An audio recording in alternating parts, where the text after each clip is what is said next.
Good afternoon, Marines, sailors, family and friends of the Watchdogs. On behalf of Major General Kevin Imes, I am Colonel Benjamin Hutchins, commander of MAC 13, and welcome to the change of command ceremony today between Lieutenant Colonel Noah Spataro and Lieutenant Colonel Daniel Weber. We're here today on different changes to our normal battle rhythm for changes of command. Changes of command are usually a time where we set our Marines in front of us. They put on a rifle manual and drill and just demonstrate their good close order and discipline to their outgoing commander as well as their incoming commander. And we highlight through our traditions the seamless transition of one commander to another.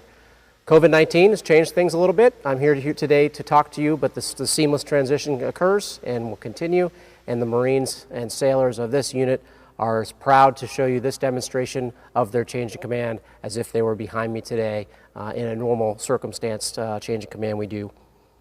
First of all, I want to talk about the outgoing commander, Lieutenant Colonel Noah Spataro. Spool is has had an interesting time here at the Watchdogs, and I'll say that before I go any further and talk about what the unit's done or the time frame is here, I think if you frame it in the context of how he describes what he likes to do, it'll be very uniquely qualified to have taken command during his time. He says in his bio that he likes flying. Well, that's what they do here at VMU-1. He likes disruptive technologies. Definitely doing that. He likes inspiring critical thinking and unique challenges. So I think you got your whole medicine bag there, Spool, during this time in command. Normally a VMU is encompassed with this airplane here, the RQ-21. And during Spool's time in command, he was given a mission set to take charge of a new technology. The MQ-9 Alpha, which was a Group 5 UAS the Air Force flies. The Marine Corps doesn't have any of those pieces of kit. And within months, Spool and his team here task organized around the mission and were executing combat operations in Afghanistan. To date, they've, at least in this last year, they've flown almost 9,000 hours in that system, and then when you add the hours of they flew in the RQ-21, over 10,500 flying hours, the most of any VMU flying the RQ-21 itself. The Marines and sailors have taken on this mission with a zeal and a passion, and their efforts bore fruit. They were awarded the Marine Unmanned Aerial Squadron of the Year. And Spool, that's definitely a testament to your leadership and that of your unit. And the things you do here, such as inspiring technology interfaces. Interesting, they have 3M printers here. When you walk in the unit, their handle on their front door is something they made themselves. Not only do they manage aircraft, they manage the ground vehicles you see here, traveling almost 22,000 miles in the last year, which is about circumnavigating the globe, as they did mission sets for the training and support of the 11th MU, the 13th MU, and the 15th Marine Expeditionary Unit. So Spool, you've done a heck of a job. You've taken something that you weren't prepared for. There was no playbook to make it happen. And you've gotten it from a contractor-owned, contractor-operated system for the MQ-9 Alpha to a government-owned, contractor-operated system, and you're handing it off to Postal, and Postal, you're going to have to take it the rest of the way to a GO-GO or a government-owned, government-operated system. I look forward to seeing what you do in the future, but you couldn't have done it here without support of your beautiful bride, Danielle, and your children, Lael and Noah, and that command team that you've brought here has really been inspirational to the Marines and sailors of the Watchdogs. So I want to say congratulations to you, and we wish you fair winds and falling seas as you head to Washington, D.C. and go to our top-level school that's uniquely for cyber, which I think you're going to be great at, and I look forward to seeing you do great things. For Lieutenant Colonel Dan Postal Weber, Dan, welcome to the team. Really looking forward to having you here. You're uniquely qualified to show up to this unit, specifically based on your portfolio that you manage at MOTS 1 for the whole UAS. You're an MQ-9 operator yourself. You're ready to take this thing to the next step. And your wife Valerie and son Paxton are going to be a great addition to the Watchdog team, and we look forward to having you. Ladies and gentlemen, thank you so much, and it's my honor and privilege to introduce the commander of VMU-1, Lieutenant Colonel Noah Spataro.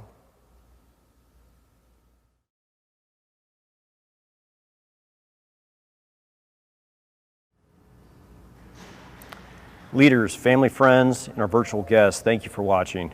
Major General Iams, thank you for your focus. The Watchdogs have proven how fixed fly and fight with Marines and their machines is a very effective mission calibration tool. Colonel Retired Sauerland and Colonel Hutchins, thank you for your determined leadership and your inspiring words. Your positive outlook and sage advice pulled me through many minefields.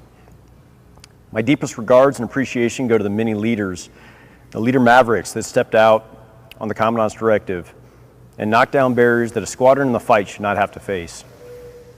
We couldn't have accomplished so much without you. To the so many leaders, mentors, friends that have personally invested in me, I am forever grateful. Sergeants Major Cisneros and Becker, your circumspect and thought-provoking words made me better and set the tone for our Marines. Thank you. Danielle, Lael, Noah, I know this has felt like a 2-year deployment and I've missed a lot. Your strength made me stronger, and your love and support, particularly for the VMU-1 family, has a value no price can match. VMU-1 is a one-of-a-kind, worldwide distributed squadron. The VMU community has been in a state of transition since 2007, while supporting near continuous deployments. The Watchdogs are once again witness to the speed things can happen when Marines, sailors, airmen, soldiers, government civilians, and our industry partners focus on supporting those in the fight. From Pioneer to Analog Shadow to the digital native Shadow V2, countless Scan Eagle, Aeroson, and KMAX deployments, the first Blackjack Marine Expeditionary Unit deployments, and now a completely new to the Marine Corps employment model with direct support, remotely piloted, long endurance aircraft. The Marines of VMU-1 have seen a lot and have once again proven they are focused warriors, always ready for a daunting challenge. On October 10, 2006, the 1MEF CG, then Lieutenant General Mattis, signed a directive laying out what he called his flat-ass rules. His first rule was Guardian Angels, as an offensive-oriented, hidden sentry that understands the rules of engagement, geometry of fires, and has a unity of command to act.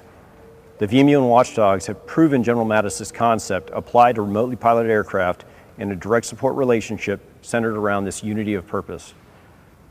And the team is poised for the next chapter in laying the foundation of offensive-minded Guardian Angels for naval integration in today's contact layer. 2 years, more than a dozen exercises to include 6 logistically challenging service level exercises, 3 MEUs, 4 Task Force Southwest Commanding Generals, and more than 10,000 hours later, 83% of which were direct support combat flight hours, I am humbled to have been entrusted with the Watchdog legacy. Marines, sailors, civilians of VMU-1, it was truly an honor to serve with you. Fallon Paxton, welcome to the Watchdog family. You know how to play to Dan's strengths, and you both are a critical part of this team. Jim Collins describes a level 5 leader in his book, Good to Great. Humble leaders that seek the window over the mirror, and who focus on the people, the who before the what. Postal, to me, you are that leader. I'm honored to relinquish command to such a fine Marine. Marines, families, and friends, I now introduce Watchdog 6.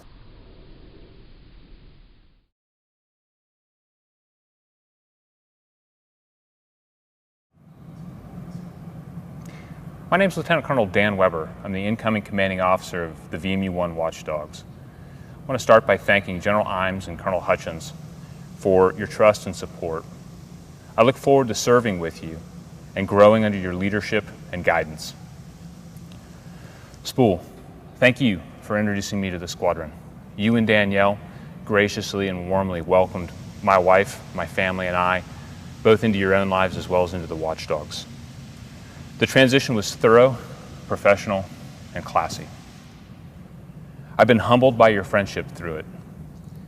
Thank you, and best wishes to you and your family as you prepare for new adventures in our nation's capital. To my family, Dad, you inspired me to be a Marine. It's been my calling and an inheritance I've richly enjoyed. For that, thank you. Paxton, my son, you've endured much so far in our lives together. Missed baseball games, missed first days of school, award ceremonies, and other milestones. All that has added up to a tremendous amount of hardship. And yet when I come home every day from work, you greet me at the door with joy in your eyes. And for that, I'm ever grateful. From my wife, Val, my bride of 15 years. You've been with me through every peak and every valley. It's been a wild ride, and I'm here because you've been steady and supportive in your friendship. You've been substantive and astute in your counsel, and for that I'll always be grateful. To the watchdogs, I'm humbled and honored to serve you and join the rich heritage of the watchdogs. Ours has been and will be a story of innovation and growth, challenges and opportunities. You're no strangers to these themes, and I'm privileged to serve you and our nation in this period of change. I look forward to getting to know each and every one of you and growing with you to conquer the challenges and to seize the opportunities that lie ahead. Thank you.